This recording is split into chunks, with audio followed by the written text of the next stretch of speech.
What's the problem? Talaba. Wanji? Talaba. He doesn't see. Yafuna omusujja ne gumulinnya ku bwongo ekyavaamu butalaba. He got fever and it went with to his brain, so now he doesn't see anything. Bulijjo tubadde tukulaba ku TV. We've been watching you on TV. N'okola ebyamagero naffe ntusalawo tujje osanga Mukama naffe anaatuyamba n'amugana n'azibuka. And we've decided to come here so that you pray for him to get his sight. Abazadde baliwa? Where are the parents? Wanji? Baafa. The parents died. Tata ne mama baafa. Iye. Kati mubeera nani? So who do you stay with? Waffe. Wanji? Ne jjajja waffe. They stay with the granddie.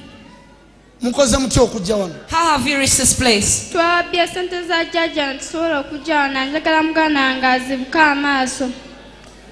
Nanjagala nange Mukama ankolere ekyamagero muganda wange asobole okuzibuka amaaso. They just told the granddie's money so that they come here to pray for the boy to get his sight. Era nsaba Mukama.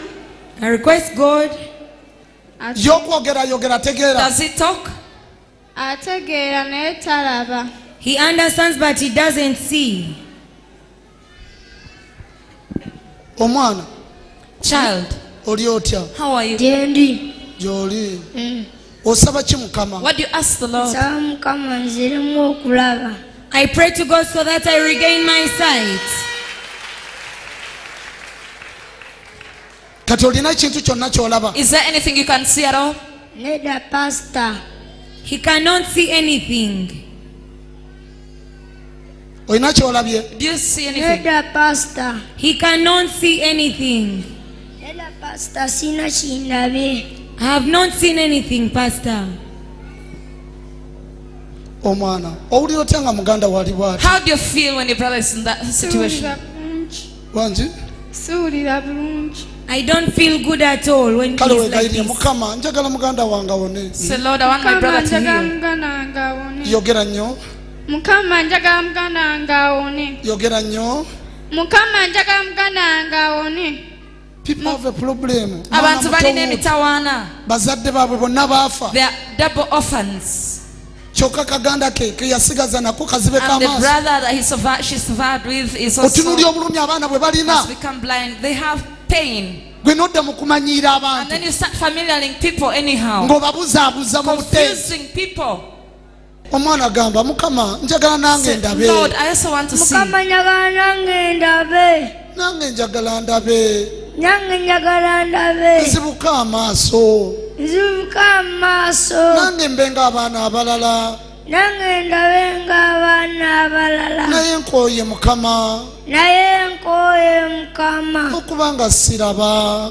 Okubanga siraba. Mukama. Mukama. Nyamba. Nyamba. Nyamba. Nyamba. Nyamba. Nyamba. Omwana. Child, Oyagala muganda wo awone ddi? when do you want your brother to heal? Leero. Wanji? Leero. Today. Kitange omutukuvu. Father, the Holy One, Ntunuza empeta I face this ring mu maaso into g'omwana. the eyes of this boy. Ntunuza empeta I face this ring mu maaso into g'omwana. the eyes of this boy. Njagala asumululwe. I want him to be set free. Njagala ensi ekirabeko. I want the whole world to see it. Ensi etegeere. I want the whole world to know Nti ekawala waliwo that Katonda. Kawala is a living God servant. Kitange asumulule omwana Father ono. set the life of his child free. Ave mu buzibe bw'amaaso. So he stops being a blind Aleme child. kutambulira mu kizikiza. He does not move in darkness. Mu linnya lya In the Yesu. mighty name of Jesus. Omwana kola oti. Child, Muteeke ku makufa. Olina ky'olaba? do you see anything? Neda pastor sina kindaba. Katonda wange tanswaza. My God has never shamed me. Ate nina okulemerako. And I have to insist. Kitange njagala osumulwe amaaso g'omwana Father, I ono. want to open up the eyes of this young boy Akawungezi k'olwaleero. this great evening. Ensi etegeere. So the whole world can Nti know. musumba yiga. Pastor Iga Katonda amukozesa. is indeed being Si used bya by God, sitaani. not devil. Kitange neegaana sitaani. Father, I deny the devil Mu maaso go. and his actions. in his Neegaana body. emizimu gyonna. And I deny evil spirits. kino njagala mukama okikole Lord, I want you to do this in your honor. ensi ekkirize For the whole world to accept nti nayitibwa that I mukama was called by the mu Lord. linnya lya In the yesu. name of Jesus. Omwana olina kyolaba? Do you see anything? Era pastor sina kindabye. Tolina kyolabye? Ye. Ffenna tufukamire. Let us all kneel down.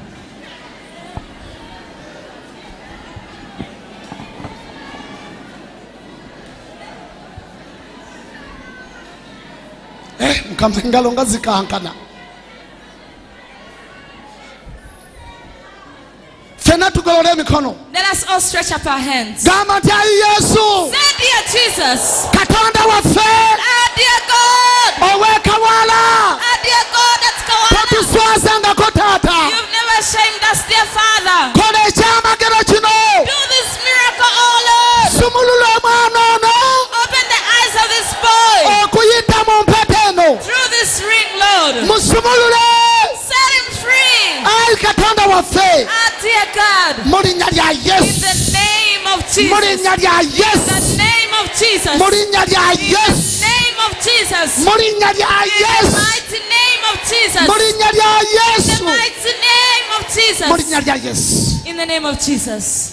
Buli omu tuula mu ntebe yo, omwana asigalirayo ng'osifukamidde. Buli omu tuula mu ntebe yo. Everyone sit. You're free to sit. Wow, Yes. nzikiriza Mukama I believe, Lord. kubanga tonswazangako taata. Because you've never ashamed me, Father. Abalabe bangi There are many enemies abeesunga okuseka who bangi are anxious to laugh at naye us. Katonda wange But my God, tonswazangako you've Mukama, never ashamed me. tonswazangako taata. You've never ashamed me, Father.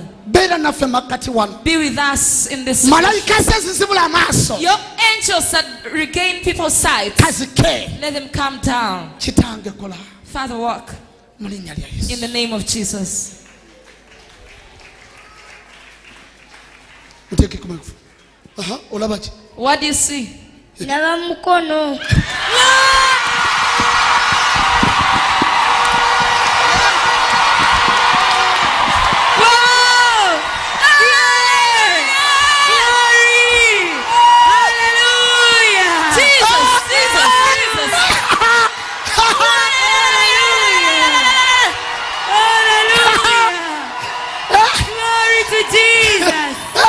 Yang. Ngoberera. Tudduke. Tudduke. Hallelujah! Thank you, Jesus!